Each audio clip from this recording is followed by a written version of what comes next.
Yo, yo, yo, yo, yo. What's up, all you burners, stoners, and potheads, and especially all you gardeners out there? This is Mr. Weedman and Big Earl with the Weedman 420 Chronicles, the Grow Hour. Big Earl, my brother, how the hell are you? What's up? I'm good, dude. How are you? I'm doing great, man. You want to know why? Why?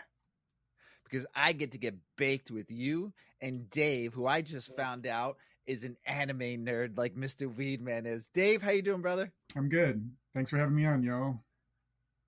Oh, man, we're so excited. So we're going to get smoking on our smoke sesh here, and I'm smoking some Ursula Berry F3 Auto grown by Big Earl over there. Big Earl, tell me a little bit about it while I hit this bowl. That's from Hummingbird, who we had on not super long ago. He made those super berry, super downy, get your eyes lowered, get you into the couch a little bit, you know, a little bit more traditional to the original couch commercials. But it was a badass auto flower, like fat flower, 75 days done, super, super nice. And it's in the BX that I made. Yeah, because you gave me, that was the last nug of the F3 I had. And then I still got some of the BX too, which was fantastic, by the way. Big purple, the nurpley solid nugs. What are you smoking on, Earl? I took down one of the Strawberry Haze F Gooey crosses. It's not going to be the keeper, but it's really nice. It was just too small. But it's really nice. This is actually the first time I smoked this pheno of it, so I'm enjoying it. Dave, my friend, what are you smoking on?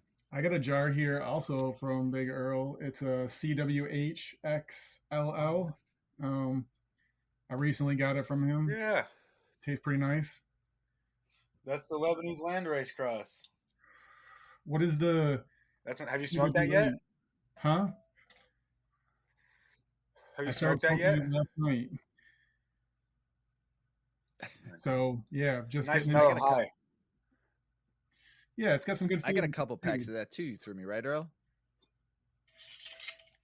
I think I got a couple packs of that too. I think that was the next one I'm going to grow, right? The one that used the Landrace strain. Is that the one I'm going to grow next? Yeah, that's the only one that I've worked with. For the first generation from Landrace, it was I was really excited at the structure on it. I was like, oh, there's some flower on this. Nice. Love it. How is it tasting, Dave? It's got some fruity notes, but also some like subtle like hashy notes, more like old school Moroccan, not the super black hash. But I mean, it's smoking nice. Nice. I'm looking forward to trying it. Fuck yeah. You ready to get the show on the road, guys? Let's get it going here. Yeah. Let's do it. So, who the fuck is Dave? This is your first podcast, so I'm glad we're breaking you in. So, who the fuck are you? I'm just a guy who likes to get high and is good at growing stuff. So, I've been doing that for a while. When did you start gardening? Like growing bud, man? I grew my first Urban 94. I messed around with growing things before that, but that was like my first real thing that wasn't like a spider plant or some shit like that, you know. Throughout the 90s, I grew a decent amount, but not regular, you know, like in the last like 10 or 15 years, I've grown like rotationally, right? So you're pulling down every month, right? But in the 90s, I would grow like, you know, once or twice a year. And it was in like cute little thing in a garden or like in a closet or, you know, an old bathroom or some shit. Nothing crazy big. Mostly using like parking lot lights, to be honest. I remember getting lights off of street lamps back in the day. Yeah, same one, same thing. Yep. That was the 90s for you. 3,000 watt bulbs, fucking burn your fucking house down if you screwed it up. And oh yeah, and those things weren't cheap either, man. If you bought them from somebody, they made you pay. Not that I did this per se, but maybe I knew people who would just like go take them from Kroger parking lots. You know, unwire them while they were lit. Thanks, Kroger. Oh yeah. Getting gear back then was hard. You got some miles on you. I have grown some herbs, sir, and I've been around. I love it. When did you stop? Did you stop all of a sudden? Did you stop in the 2000s? Did you grow all the way through the 90s and late 2000s and And what made you stop? I quit growing last February, I think, was the last time I pulled. So it's a little over a year since I've grown any ganja in a garden. This was the first year I went through a winter in Michigan without grow lights. And seasonal affective disorder is a more real thing when you don't have little suns you can just go into whenever you want. I miss growing, but the numbers here don't really dictate setting up gardens like I had at this point in time. So were you a Michigan caregiver? yeah. Or you just grew because you had your okay. And then a business partner and myself did a lot of extraction work for people for probably the last decade, you know. So we grew a lot, but we did a lot of hash work on the side also. My kind of man. I love good hash. Now, do you make it? Did you make it the new school way with the cold water hash and then taking it and then pressing it, or do you do it the old fashioned way? Neither. We were doing like chemical extraction, a lot of BHO, a shit ton of BHO, and a Gotcha. whole bunch of different methods, Gotcha. like diamonds and slabs and whatever, applesauce, whatever was popular at the time. I mean, but that was very big for us for a really long time. Okay. And what was your favorite that you made? What did you like making out of all of them? Oh, to be honest with you, I'm sauce, like a variety like person. I like the next one that's coming up. That's my favorite thing to smoke. But I mean, we did a lot of like blasted a lot of stuff, and honestly, like yield was what made it for us. So the Gorilla Glue 4, which is not my favorite plant in the world to grow or to process, but it produced really good hash. People bought it a lot. We were like a numbers game back then. We were just trying to like fill the needs of the masses, and they were large then. Yeah. When was that? Was that before Michigan really like blew up with dispensaries and cultivation and stuff like that, or is it like? No, we were doing it during that. I mean, like I said, I think we stopped making hash maybe 3 years ago, and so we made it for like 7 years, starting in like 2013, I guess. We interviewed with a lot of different larger license holders to like work with them. But to me, it seemed apparent that they wanted us to produce volume of work, right? And I don't mind working. I don't mind producing work, or what people might call mids or whatever these days. But I also like to see top shelf. And it didn't seem like that was their interest. They were very much, the people we worked with at least, were very much about like maximizing their dollar, and that didn't seem like a thing I wanted to go do for people. So we bowed out. Yeah, especially in the way the cannabis industry is growing corporately. It's a numbers game, it's analytics, it's data, it's how can we get product out in a cheaper way so we can get our profits. And then especially if they're on the stock exchange or if they're publicly traded, they have to show good numbers. Yeah. Or else people will not invest in their companies and they'll lose money. Well, and I think analytics. So that being said, we have always used a lot of analytics in our production. I need numbers. I need to know like what my environmentals are. It's the way you get better, right? Is by analytics. But I think analytics paired with passion for quality is like what I value. And they were more analytics paired with, like you said, maximize profits, minimize costs. And a lot of the time in what I have seen, the costs were minimized by taking out the like good grower with the passion. Once like the system was understood by whatever corporation we're talking about, that's often the way I've seen it go. So, and I think that's a little sad, but it seems like things might be turning around a little bit that way. So we'll see. I think you'll always have, you talk about passion growers. I think you'll have that handful in each state that will be the passion, the smaller grows, the ones that I came from the craft beer industry for 12 years. So I saw the way the craft industry, which was around for a long time, it just didn't really start gaining a lot of traction here in the Midwest. Maybe Michigan's a little different because you got a brewery in every street corner, but the way it came from the West Coast to the Midwest to the East Coast, and how many breweries were back in 2000. There might have been a handful, and then by the time I got into the game in 2010, but we worked at a craft beer bar, you saw craft start to make their way in 2006, 2007 here more and more, and then by 2013 to 15 is when it just all of a sudden just you went from having 2,500 craft breweries to 8,000 craft breweries. I think you're seeing that in the cannabis industry, not in every state, of course, because it's not legal, but you see in some states where it's oversaturation, too many cultivators, too much product, too much shit on the shelf, nothing moving, stuff getting stale and old, and nothing's coming out fresh. But I think you'll have the smaller family-owned businesses, the mom and pops, which I'm all about, that will care because that's their life. They don't. This is what they know. This is what they've done. This is who they've brought in, and you'll see that small little craft grower, that small little caregiver grow that will want to grow quality over quantity, and will dump a whole batch if it's shit because it's their name and their passion and their love for the plant that why they do that. So I think you'll see where the corporate grows will take over for a while, and then all of a sudden the craft grows will come in underneath because people will start getting better educated and know where to go and will want to deal with smaller, reputable mom and pop shops. That's just my opinion.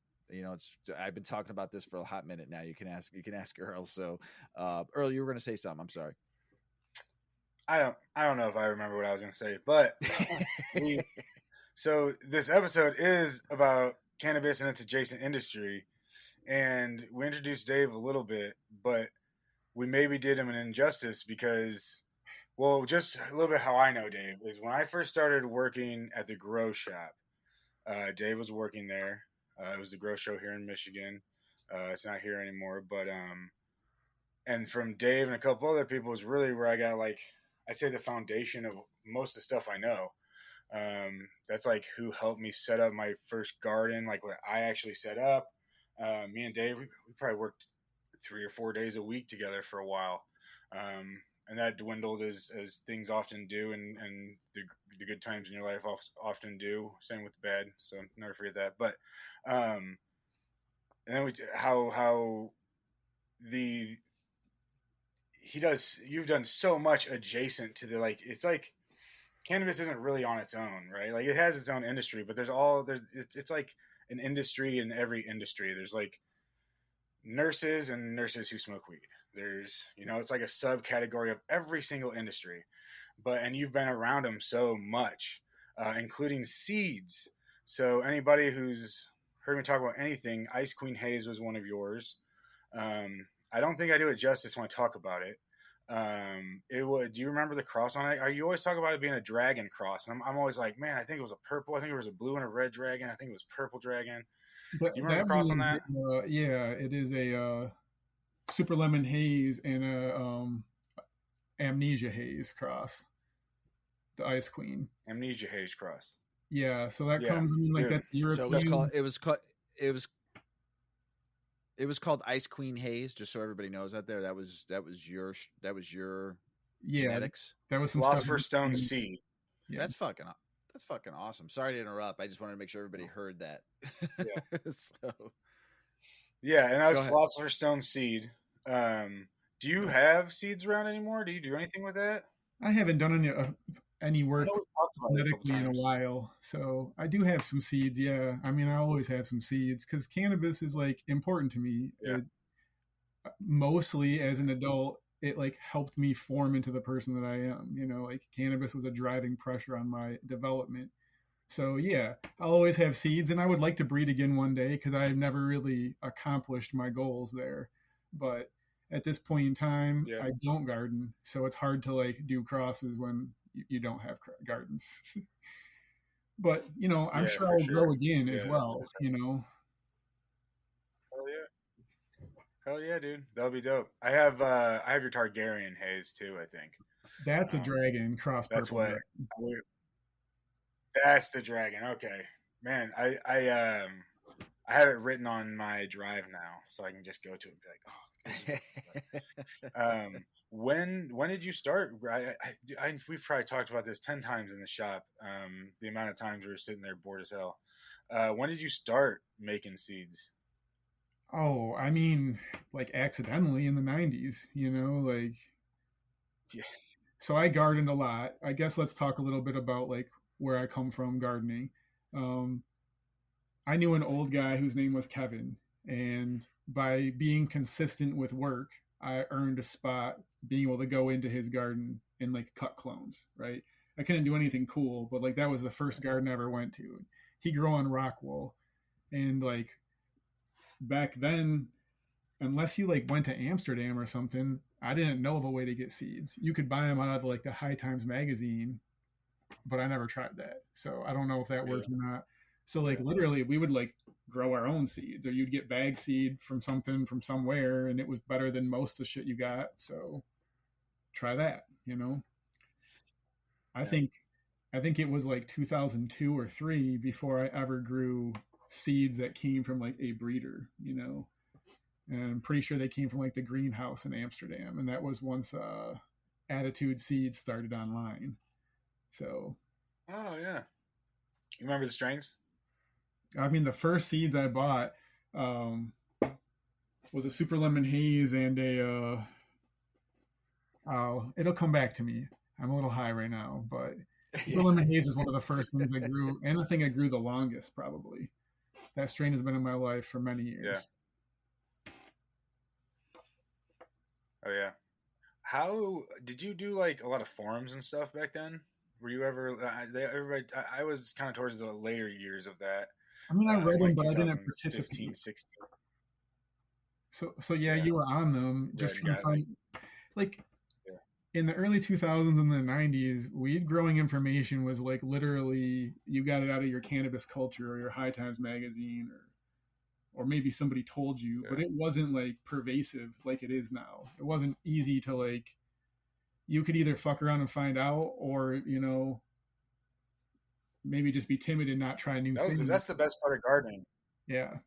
And that's what that's what the Grow Show taught me the most. Well, I think when you look at it that way, there's like a lot of kinds of ways to grow, and they're all proper, so you're just going to find what fits with what. Yeah. Exactly. If somebody's telling you have to do something, it's just because they don't know another way to fucking do it. Right. With gardening, and if they did, they'd, not be saying that. But have you seen people? One thing that's kind of crazy that I think, at least recently, there's been a ton of different ways people have been popping seeds. Have you changed how you pop seeds from back in the day to recently, or how do you like to pop your seeds? I mean, a couple of ways have worked for me, and they're kind of like what I stick to. And when I was younger, I did seeds in like a paper towel, and then like once they sprouted, put them into something. But really kind of as soon as like Root Riots or Jiffy Pots or whatever came out, like those have always worked pretty well for me. Just like cocoa with pretty much just water on them. And then you can start feeding them basically right away, But to be honest with you, I kind of have like a green thumb, and very few cannabis seeds have been difficult for me. There's been a few things like that Griffin by Motor Rebel was just like an absolute turd to pop. Like, I didn't get any of those to pop. Oh man, I got like 3 of them to pop ever, but I probably tried like literally 100, and you had to like sand off the ridge, and not over sand, and I don't know. Yeah. Some of that stuff is. I sanded, I popped, I cut in with a scalpel. I washed, did like a bleach wash. I did a fulvic acid. I popped almost. I tried everything I could, and then I started talking to Rachel about embryo rescues. Yeah, which is cool, and it's Maybe cool. A little before that. Has she been on the show? Yeah, it's. Yeah, Rachel's been on the show. Yeah, oh yeah, she was awesome. Yeah, she's good people, and she's very knowledgeable. Yeah, it's pretty ridiculous and pretty cool, and I'm excited to get into some of those. I don't think we're quite there yet, but we're going to be. Nice. But so, what else do we? What was first in the adjacent industry? The first thing I did was glass, yeah. And that was at 42 degrees in Ann Arbor.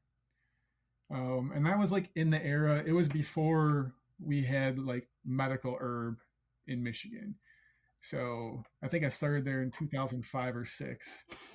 And it was like very much like Michigan has really dumb laws. Like you can't say bong. We would have to like kick people out of the store for saying bong because it was like not cool to sell cannabis products at that time, you know. And that's literally all we did. So it was an interesting shop, and we saw a lot of different like stoner people come through there because everyone's buying a bowl, and Ann Arbor has hash bash, you know. So once a year, it's a rager. But you would also Did you ever go to Hash Bash, Mr. Weedman? I have not been to Hash Bash, and Mrs. Weedman and I talk about going probably soon, maybe next year or the year after. We'll see. I would love to go out there and hang out and smoke some hash. Fuck yeah. Sorry to cut you off, Dave. Simple as that. Just go and party and smoke hash is a great day to me. Heck yeah. And I mean, Ann Arbor's a nice town to walk around high in. You know, that's the truth. But yeah, we were talking about cannabis. I've been to Ann Arbor a few times. I do like it there. It's really nice. It is nice, like you said, to walk around high. It is nice. Yeah. And it's a spot you can like really walk to most places from, you know, so that's kind of cool. Yeah. But yeah, I think like when we get back. So you worked at a glass shop. Yeah. Yep. And like that was a measure. You worked at a glass shop? Yes, sir. And that was a measure of like you would see enough like weed people who came through who were growers or dealers and stuff. So you do have like cannabis adjacent industry at that time. Cannabis in Michigan at that time was all black market, but like it was very successful for people, it seems. You know, I think for a long time, caregiving was also very successful for a lot of people. And I think, as you've pointed out in the past, like there was a direct impact on other industry around that based off what people enjoyed who participated in cannabis, you know, because those people had extra influx of dollars that they were able to like work for themselves with, not have to have the lion's share go to a boss or whatever, you know. And glass was definitely one of those. Or the tax man. Or the tax man. You know, the tax man is unavoidable. So he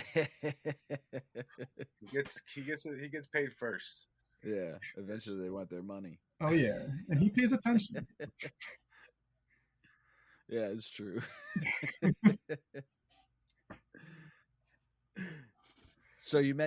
What kind of people did you meet at the store? You said you met a lot of different kinds of stoners, burners, and potheads. What kind of people? What were some of the interesting stories you heard? Tell me a story. I like a good story.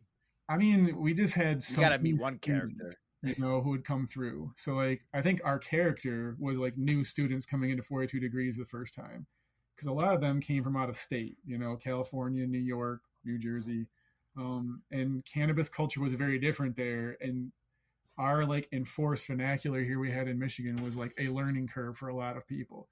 So you'd get all these freshmen come into U of M and they'd be like, oh, I want to buy that bong, you know? And so you always just had to have this like, dude, I'm gonna have to kick you out because you need to learn how to talk here, you know? So one of those stupid days. It's like that. It's like that in Indiana too.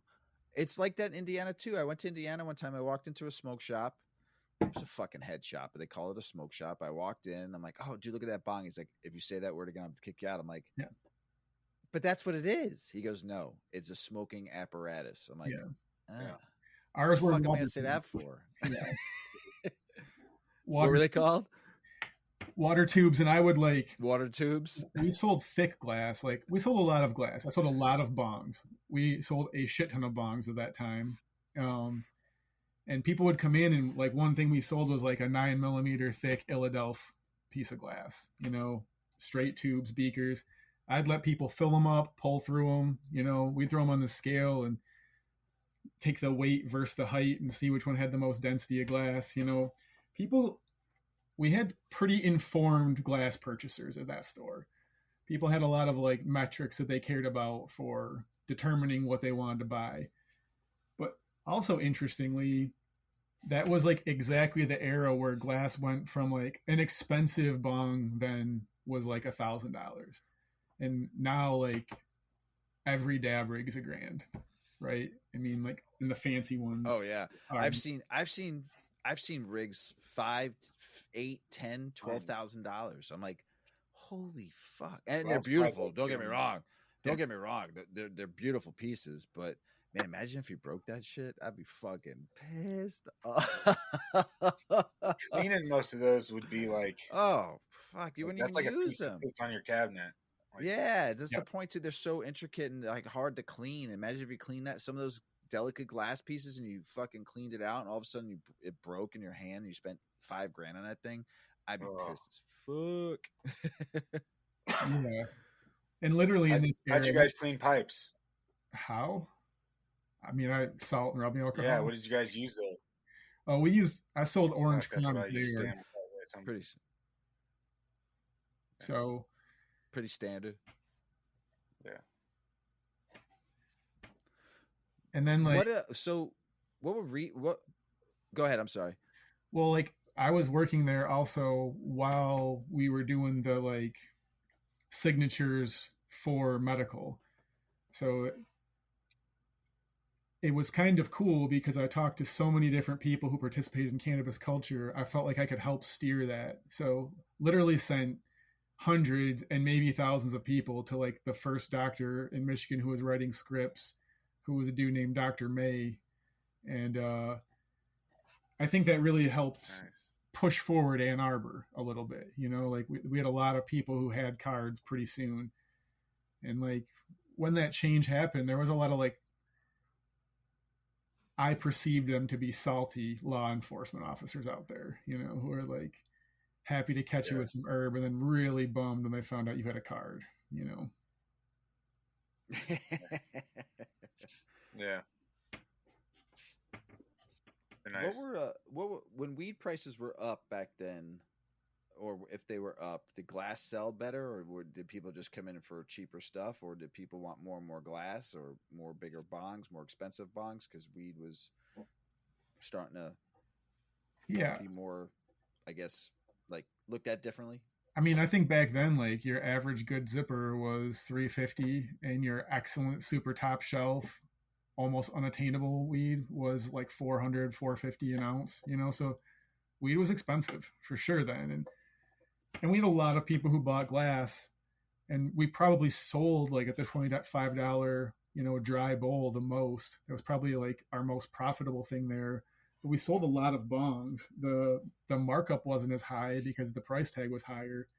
But there was a time where, you know, I wish I had a better memory for this stuff, but we had 3 walls lined with 3 or 4 shelves of bongs completely stacked, you know? So I don't know, maybe 1,000 bongs in there at a time.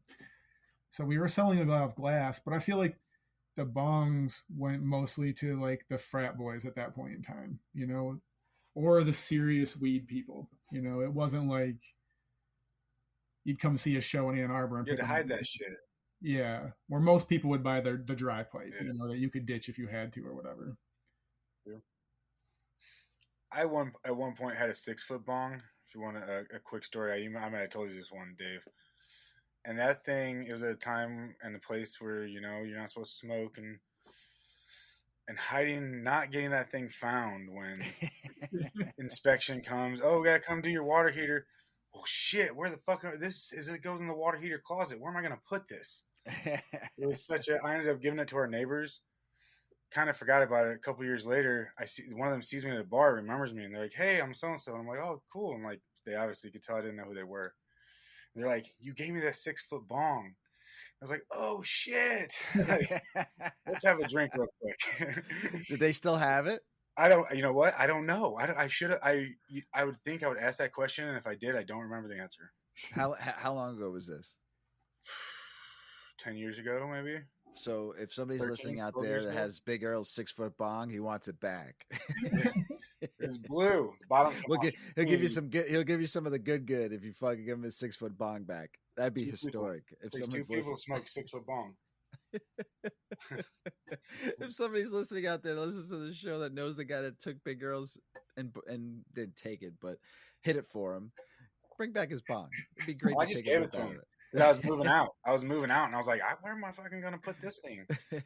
I don't want this. I don't want to carry this off of a moving truck into a new, wherever I'm going. Like I just gave it to him. I was like, hey, you guys smoke? He's like, yeah. Like I knew they smoked. I could smell it outside their door every day. Have it. And they're like, what? And I literally left. It was the last thing I took out of the house. And I almost forgot it. Was it glass or plastic? Plastic on metal is very good for us, I'm assuming. Yeah. But oh shit, was it the graphics tube from back in the day? Was it graphics? That's what I smoked out of, a graphics tube. Yeah, they're the ones. I don't even remember. Big ones that you could get was graphics. Yeah, mine was a fucking 4-footer. The only thing that sucks if you ever broke the fucking piece, man. You try to find a shop that carried them on a regular. It was tough because I knew one shop that always carried them, but sometimes it was hard to find. Yes. Yeah. Back to the 90s. Last slide. Yep. The first head shop I went to. Order shit. Yeah, it was like the road show, and it was like an hour away. So if you broke something, order shit online like you can now. No. Yeah, you could just fucking order. I mean, right now, if I break something, I'll have it to my house the next day. Fuck, I need something. I need a new fucking bong. If I don't feel like running to the glass shop or something, it's just crazy. But so many by 8 p.m. There's so many glass shops now. So many. But here's the thing. There's still good, true head shops. Not as many. Yeah. There's still some really good ones out there. But there's so many vape shops that sell cheap glass and cheap product. So many. I mean, there's like one in every street corner now. Yeah. And they're not even making money off their glass and their fucking, that's just an ancillary product. They're making all their money on vapes, on fucking, nicotine vapes and shit. They're selling thousands at a time. But the stuff in there, it's just like, you walk in, you're just like overwhelmed. I'm like, how much fucking inventory you got in this fucking store? Are you even selling any of this? I mean, it's just like so much. So did you have a nice selection to where it wasn't overwhelming, like to where you walked in, you're like, oh, this is a nice shop? No, it was completely overwhelming, but that's what we went for. We went for like dazzling you with choice, but we also had like a relationship with a lot of local blowers. So while we had a shit ton of glass, we had no Chinese glass, which is what you're describing for all these vapes. Oh, nice. Like yeah. Oh yeah, 100%. Literally everything was handcrafted. And I was very hard to. Yeah. And the person who owned this store also owned a glass blowing studio. So you could come in and you could like have no money, but have talent as a glass blower, pay for your gas and your glass there by making work for him. Now, I don't know. I am not a glass blower, and I don't know how affordable that relationship was, but I know it was accessible. So that gave us immense choice in what we could carry. There was another 42 degrees. But that's a different story, though. That's a cool setup. You had an abundance of stuff, but it was personable. It was handmade. It was made locally. Glass blowers. You had the owner of the shop that did. So different type of store. Yep. Kind of store you'd have people that went in for an experience because they knew they can look at really dope ass glass.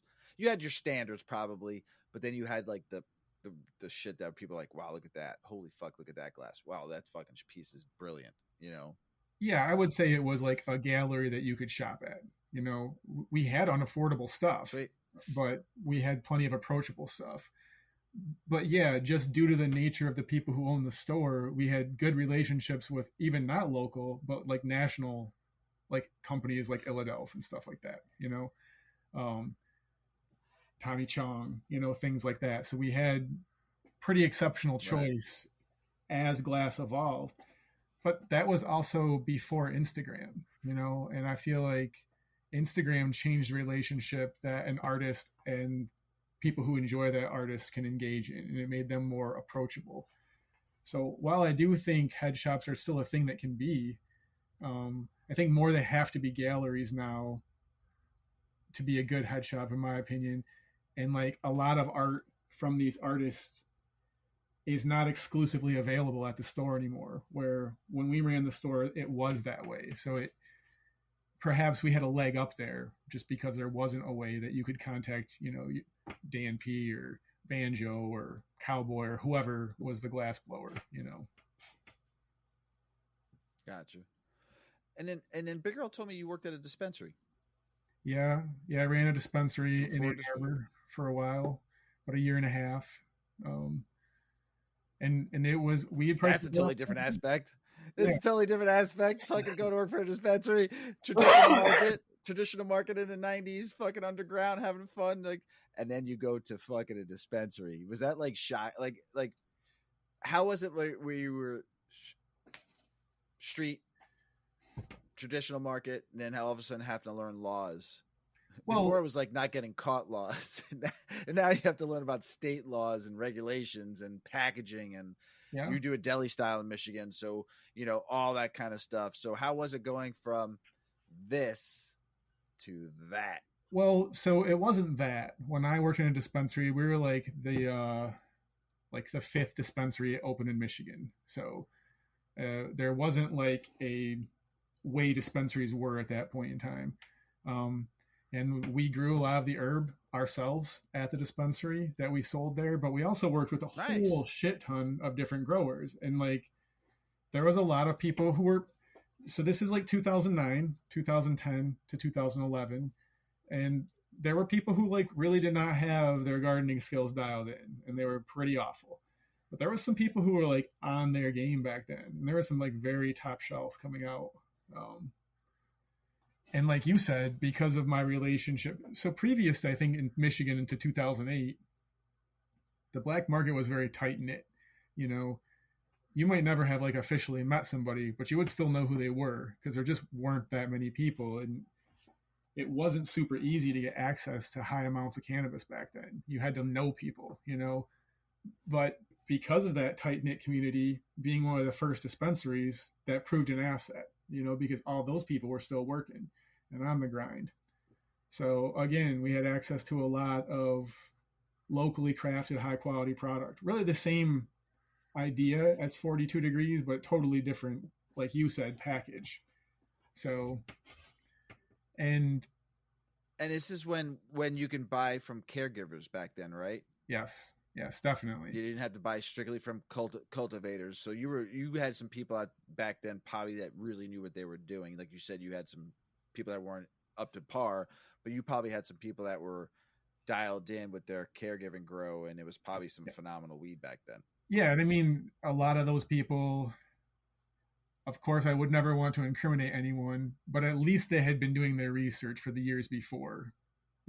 We had access to medicine here in Michigan. So they were warmed up and ready. It wasn't like they were trying to figure out how to run their things. It was like, I think in the era, you probably had a lot of like 6 and 12 light grows. It wasn't like people were bigger than they could be with one or two people, but people were really like humming with that setup also, producing some really top quality in a lot of cases. So, and we just, again, were lucky to know some of those people. So, let me ask you a question. So what was pricing? I mean, I see price compression in Michigan as fuck. You can get an ounce for $75 now in Michigan. It's fucking probably even cheaper. I saw a sign today for $3 pre-rolls and $49 ounces. So $50. You were in. So what was the price? Gotta be fire.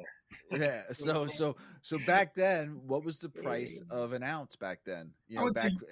Could you sell an ounce through a dispensary back then? Were they allowing you to sell ounces back then? I don't. We know did, sir. I don't know the rules. Okay. But yeah, we had ounces. I think what at was the an time, ounce going for back then compared to?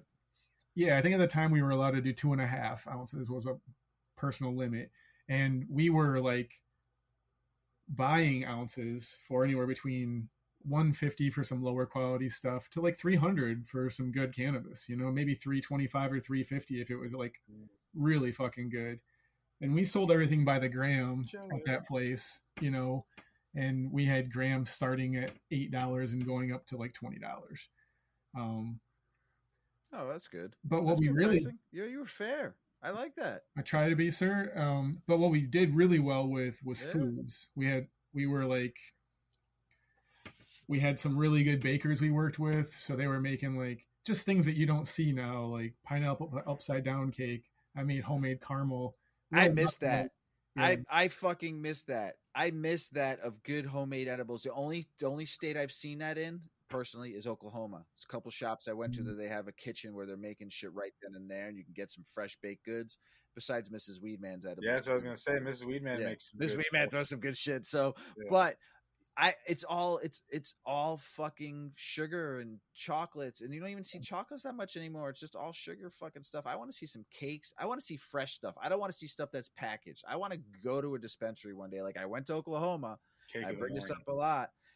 And it was a nurse practitioner working in the dispensary. She had her own kitchen. Everything was all displayed out. You walk in, she's got a bag of cookies, man, fucking 25 milligrams each. I'm like, what, are you trying to kill somebody?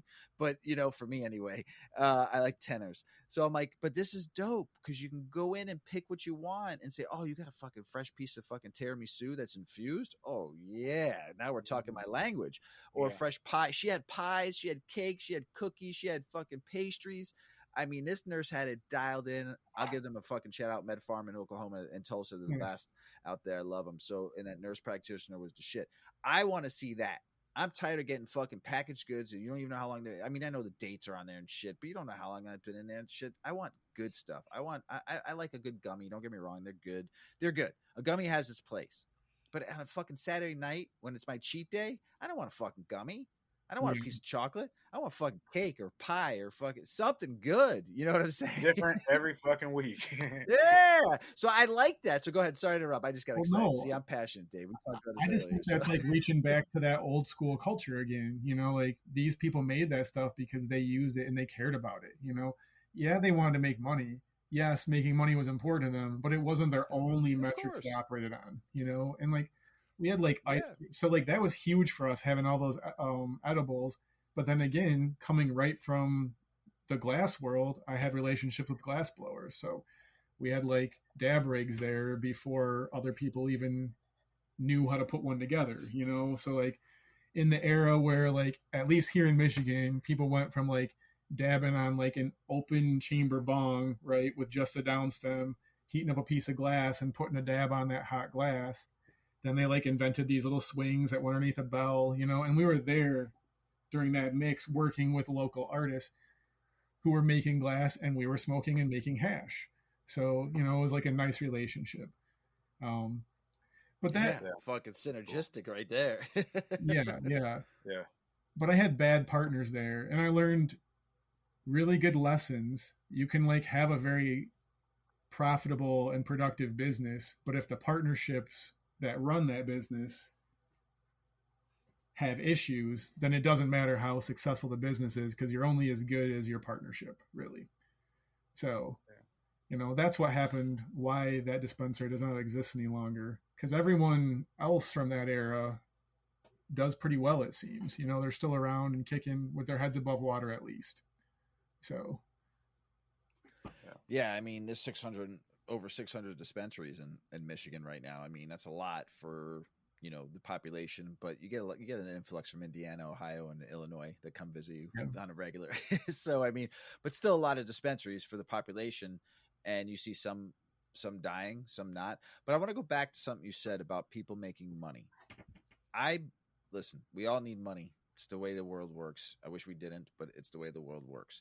If people make a good living at something and they like what they do and they're passionate, you don't have to love what you do, but if you like what you do and you're passionate about it and you're making a living and you're not robbing people and you're not fucking being greedy, but you're providing for yourself, your family, you want a good life. I say this all the time. People just want a good life. They want to be able to afford a home, put food on the table, go on vacations a couple of times a year, be able to afford cars, send their kids to fucking college. If you're making 150, 200 grand a year making edibles and you're happy with that, good for you. If you want to make more, great. If you don't, you're happy where you're at. If you want to make 80 grand a year, if you do it as a side hustle, some extra bucks, good for you. There's nothing wrong about making money. It's greed that makes fucking money terrible. Yeah. So I believe that everybody should be able to care give and be able to grow in a certain way, to be able to have some clients and be able to make some good money. I always say, you teach a single mom or a single dad how to grow, or a family that's out of work, you teach them how to care give, and they pick up 10, 15, 20, 30 clients and they're making 150 grand a year. God bless. Please. That's what this should be about. Not people trying to make billions of dollars when they didn't even give a fuck about the plant 5-10 years ago. Yeah. But now it's worth billions of dollars to them. And to me, I like it because they're all getting shoved in their ass right now because all the money they invested, they're losing. So fuck you, because it's going to go back to the caregivers. It's going to go back to the people who would actually really care about the plant and care about people getting good, great medicine. Just me. So go ahead. I Sorry. hope you're right. What we see here in these large grows is like multiple times remediated cannabis. And I feel like if you were passionate back in the day, there was no such thing as remediated cannabis, right? You grew the truth or you grew mids. That's and you know, I don't enjoy the thing quality about I see. Yeah. And that's really the biggest thing with gardening with all that is like when you do it right, you don't get to the point where you get the problems that some of these places have is way deeper than being like, oh yeah, we have bugs.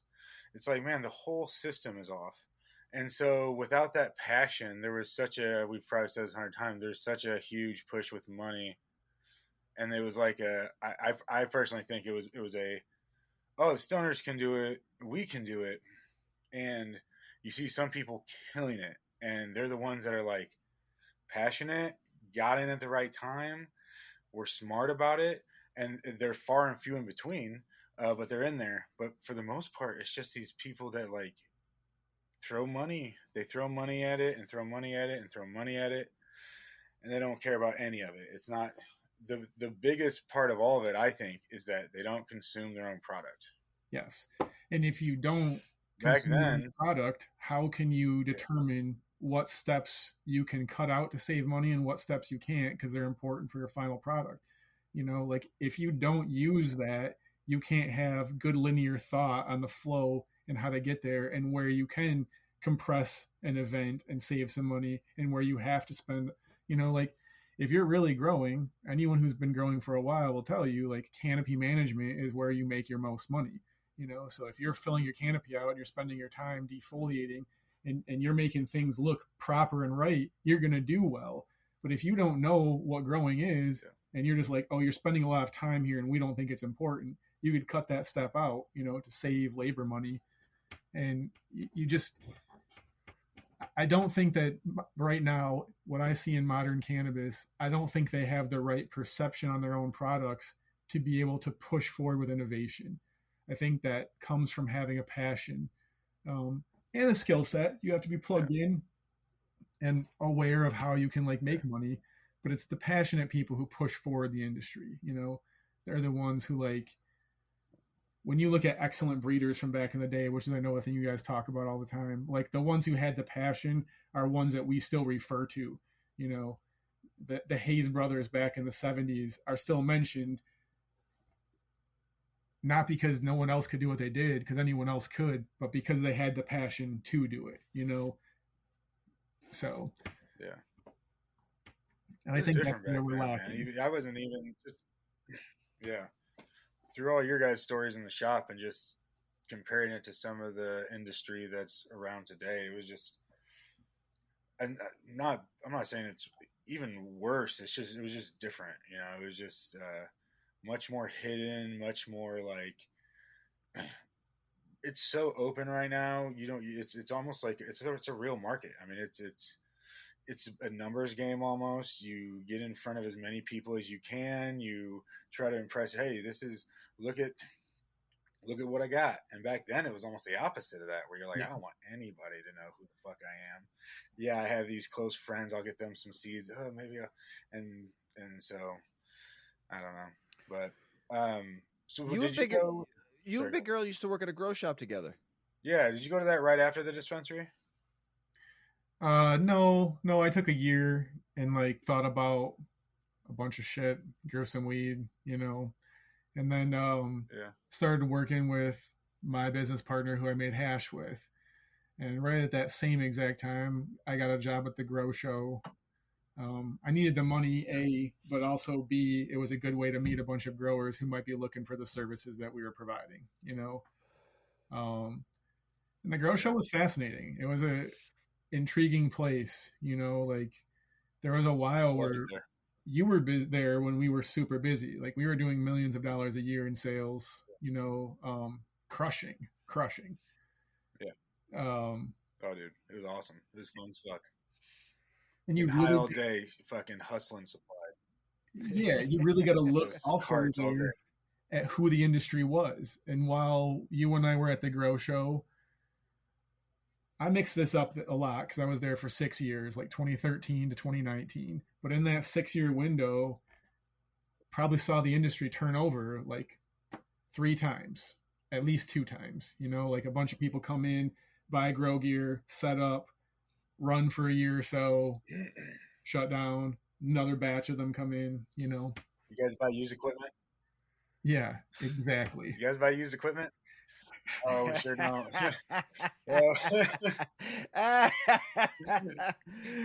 So many people for you. We can get it working, but so many people got into growing and found out it was actually work, and then they were like, all right, bringing us back, or they got tired of it after a couple of grows, or they really didn't know what they didn't really want to learn how to do it properly. They thought it was going to be easy. Like people told me, you can grow, you're going to get something. It might not be much, but you're going to get something. Unless so, but people found out it was actually work. It does. I mean, I grow a couple plants at a time, and it's still work. You still got to take care of your babies.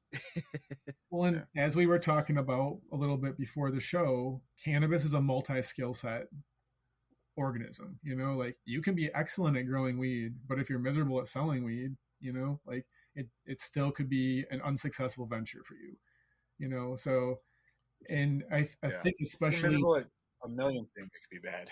Yeah. And the further that we have come here in this culture, the more skill sets you need to navigate the landscape to be successful, Well, to me, I think, and maybe you think different, at the shop at least, there were like two determining moments. And it was pre-Hawthorne and post-Hawthorne.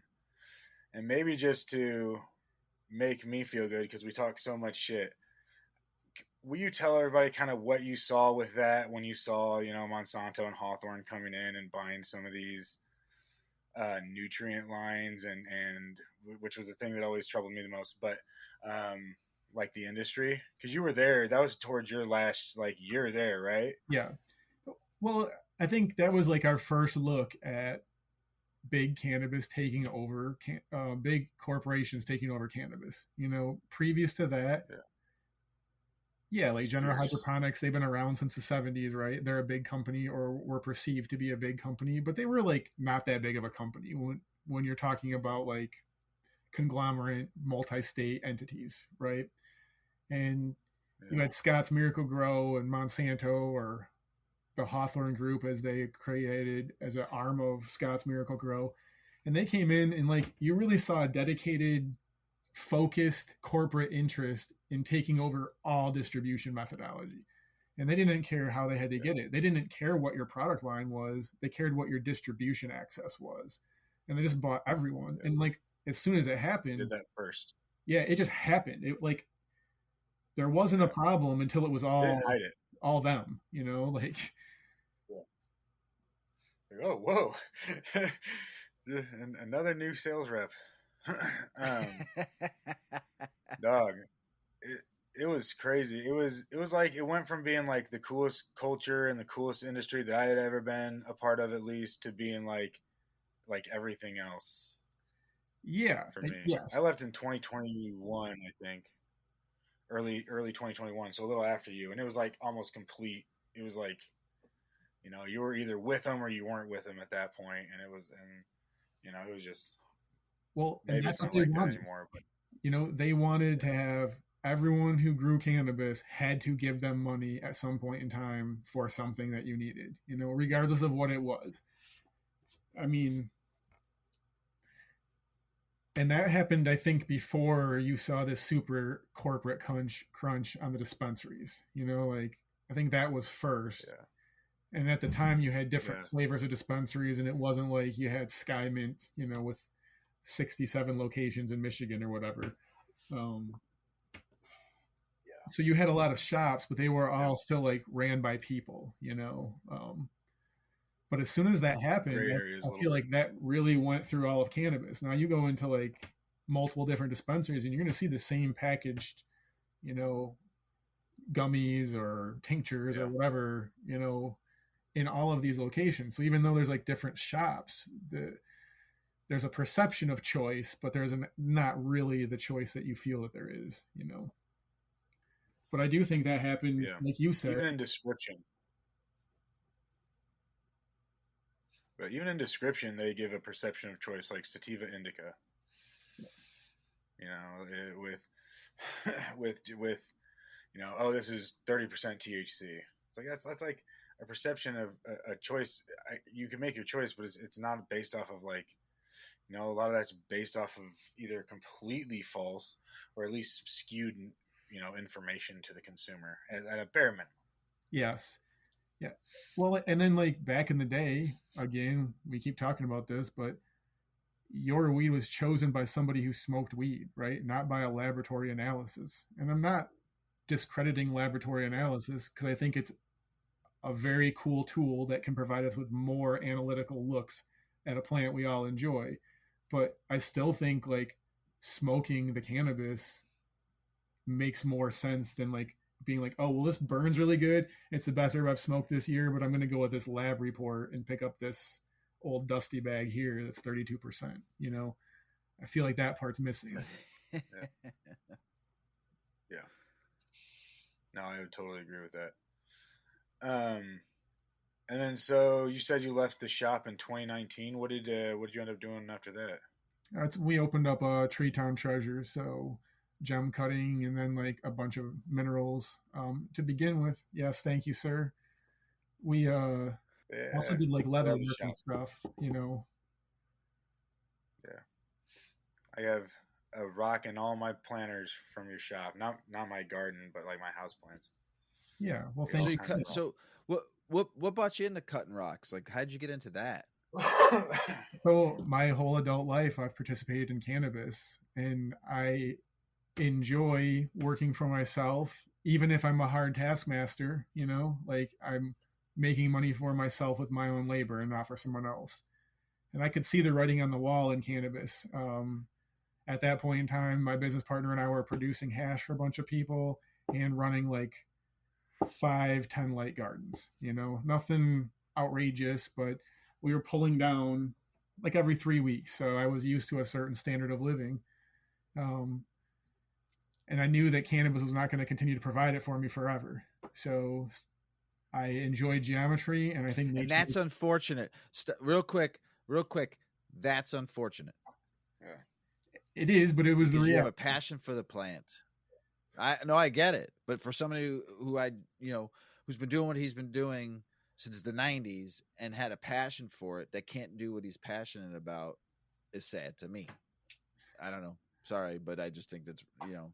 You're right. It is sad. It wasn't something I wanted to do, but it made sense. But anyway, I bought the equipment to cut gems because I like geometry, I like nature, and I like a challenge. In a lot of ways, I mean, they're completely different, but the problem solving aspects of gardening and gem cutting lend well to each other. You know, like in my life as a weed gardener, if you had an electrical problem, you became an electrician. You know, later in my life, we had YouTube, but earlier in my life, you bought a book and you started reading until you could figure that problem out, because you can't get an electrician to come out to your garden, you know? So, right. And that same shit holds true with gem cutting. You have a problem and you just got to figure out how to fix it, you know? Like, what are your options?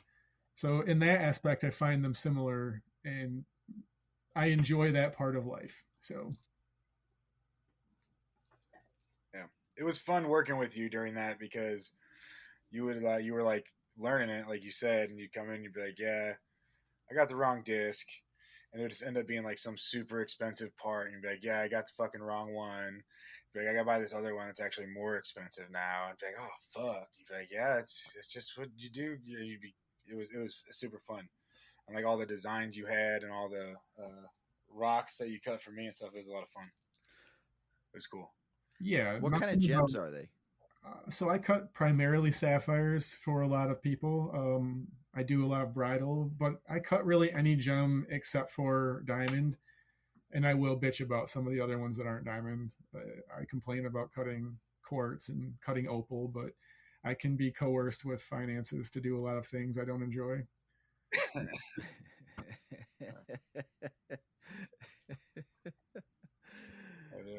So you got tree town stone TTT tree town treasures, right? Yep. You got Gem Magic. Are they the same company? Like intertwined? What? Like Gem Magic is just what I cut under. It's a handle I had on Instagram, so it's like my cutting name, I guess. But yeah, they are intertwined companies. So we made it through COVID by cutting gemstones and doing a bunch of other random, ridiculous shit. But yeah, you have art all over the wall. It's dope. It's a super cool store. Yeah, being able Where's the shop at? In Ann Arbor on the north side. Give us an address so anybody in Ann Arbor comes to go check go see Dave. Plymouth Road. So, fuck yeah. And then cool. I heard Rachel from Deep Roots works out of your shop behind you, right? She runs the back of the shop. Yep, that was another product of COVID. And sweet. Again, Rachel's super knowledgeable, and it as you said earlier, it's sad to not really be growing at this point in time. But I still participate in cannabis culture. Rachel's pushing scientifically way past what I thought would be seen in my life on cannabis, and she's routinely doing cool analysis for hop latent viroids. And Earl came in a couple weeks ago and they were doing some kind of like synthetic seeds or just some pretty cool stuff. All kinds of dope shit. Yeah, all the embryo rescue shit recently. Yeah, we had her on the show to talk about the hop latent viroid, and then she talked a little bit about the culture, doing culture work too. So she was awesome. I can't wait we're gonna have her back on again in a few to talk some other things too. So she was awesome. So I'm glad you guys have a synergistic partnership, which is awesome.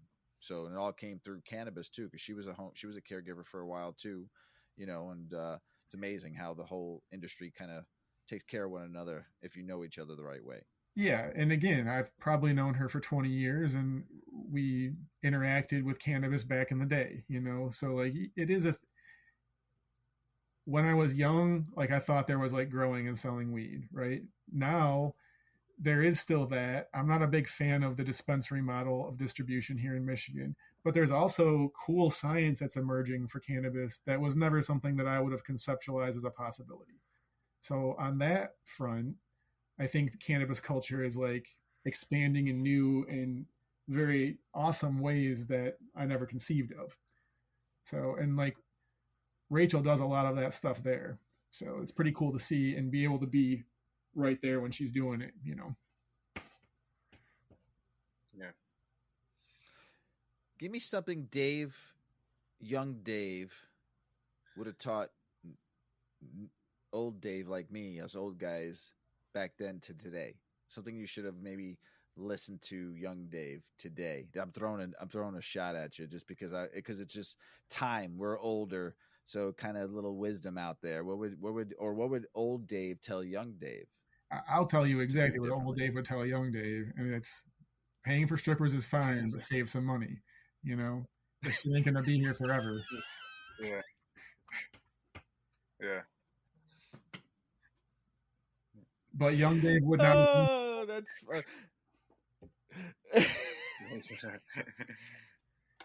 I love it. So all you youngins out there, remember that the old guys build little houses instead of thinking you're gonna get laid by a stripper and throwing on $100. There's the lesson for you. Look, have a good time, but put 10% aside. You're gonna be old one day. There you go. Yeah. So now the creme de la creme work as well. When I found this out from Earl yesterday, you're in the kung fu. Like you're like literally like kung fu, like in it, like been doing it for how long? Tell us a little bit about that, because I'm intrigued. I love martial arts. Since I was a kid, I wanted to do martial arts, and my dad said, "No, you're playing baseball." I'm like, I don't want to play sports. I want to do martial arts. He goes, "Nope, you're playing baseball. You're playing football." All I ever cared about was martial arts. All I ever cared about was, I mean, I read every magazine you possibly could back in the 70s and 80s about martial arts, everything. And I thought I could learn from that. Absolutely not. Because my dad didn't want to send me. He wanted me to play sports. But I'm so intrigued. So tell me about it. Yeah, man, I do Kung Fu. I've been doing it for a little over 20 years. I help teach a class on Thursdays and then still learn from my Kung Fu master on Saturdays. I think moving is clutch. I don't think it matters what kind of movement you do, but like for me, I'm less mentally well if I don't maintain movement. So it's helps me like have a good baseline. Helps me like put some shit to the side that I don't need to be like obsessing on right now, you know, like and Kung Fu is the style of movement that I enjoy. It's what makes sense to me and it's what works for me, you know. But yeah, I think movement in general is like a tonic, you know. It's like kind of like smoking herb, right? It's a way I can like de-stress and take my mind off like some of the events of the day, you know. You exhaust yourself a little bit and my mind is tired now and can't continue to worry. So, and growing up in cannabis, there was plenty of things to worry and obsess about, you know. Especially back in the day when you were doing traditional market, there's always something to worry about back then. That's right. You know, I've been wanting to do Tai Chi. My mom did Tai Chi back in the 70s. She was instructed, and I've always was fascinated by that. There's nobody around by me that teaches Tai Chi. I would have to find somebody one day, but that's like a goal of mine to learn Tai Chi. Like ultimately want to do that. I think I'm a little too I still work out still, but I don't know if I can start from the beginning. But I think Tai Chi, kind of like yoga, I do some yoga here and there, kind of like that Zen where it's just slow movements. And it's nice flow. And breathing. Yeah, go do Tai Chi.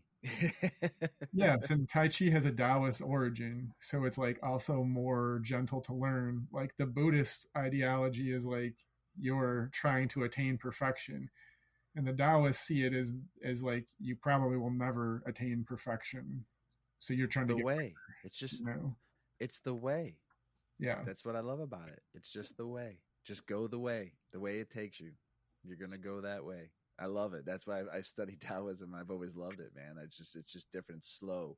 It's taking care of the body. For me, it was easy to read and learn and study it as best as I could by myself. But I love the slow pace, the nice, gentle flow of life, and taking herb and all your medicine. You could be healed through the earth, and not. I don't practice Western medicine. I try not to as much as I can, unless if I lose an arm and I need to get it stitched back on or something. That's a different story.